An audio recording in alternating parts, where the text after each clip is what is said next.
문재인 정권의 출범 키워드는 국민과의 소통이었다.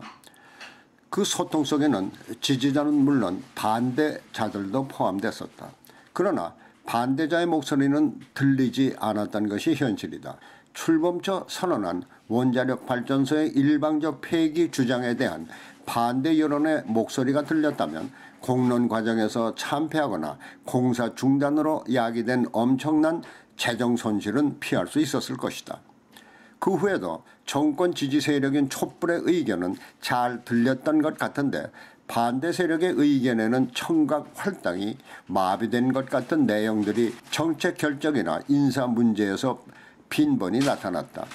그러나 80% 이상의 높은 지지율에 도취된 문재인 정권은 반대 의견에 귀를 기울이지 않아도 된다는 자만심에 차 있었던 것 같다. 게다가 이른바 문바라는 지지 세력들은 문재인 정권이 무슨 일을 하던 이인이 뜻대로 하세요라며 무조건 충성을 하겠다는데 정신이 혼미해지고 싫은 소리가 들리지 않을 것은 당연하다. 약은 쓸수록 효과가 있다는 옛말이 있다. 그것은 쓴소리가 독이 아닌 약이 된다는 것이다. 하지만 문재인 정권은 쓴소리에는 청각이 기능을 발휘하지 못했던 것 같다. 그런데 쓴소리를 제대로 듣지 못하다가 평창올림픽에서 사탄이 나고 말았다.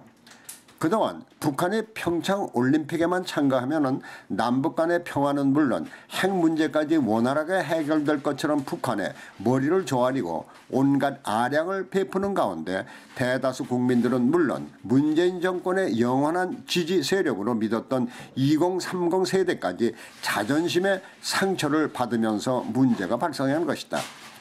그동안 정권을 지지했던 국민이 포함된 대다수 국민들은 물론 바로 2030 세대까지 문재인 정권에 대한 반발을 불러일으킨 사건들이 있었던 것이다.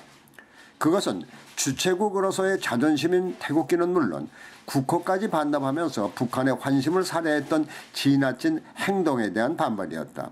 그러나 보다 큰 문제는 2030 세대들의 반발이었다. 반발의 근거는 바로 2030 세대들의 정서는 깡그리 무시한 채 멋대로 남북한 여자 아이스 하키 단일팀을 정권의 입맛대로 결정한 것이다.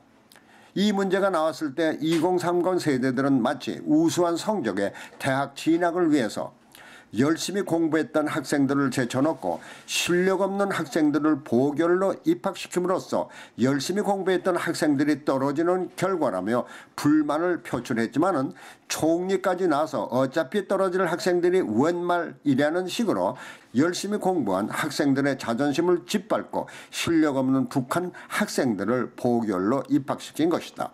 바로 이 결정이 영원한 지지 세력으로 믿었던 2030 세대들의 반발이 거세지자 급기야 이제야 그들의 반발이 정권 자체의 위기를 가져올 수도 있을 것이라는데 청각 기능이 작동을 했는지 대통령까지 나서 남북관계 개선과 평화올림픽만을 위해서 단일팀을 구성을 했는데 선수들의 입장을 제대로 헤아리지 못했다며 뒤늦은 유감을 나타낸 것이다. 사실 북한은 이번 평창올림픽을 평화올림픽으로 승화시키기 위해서 온갖 노력을 하고 있는 한국을 볼모로 잡고 약속했던 사안들까지 일방적으로 파기하며 한국 길들이기에까지 나서고 있다.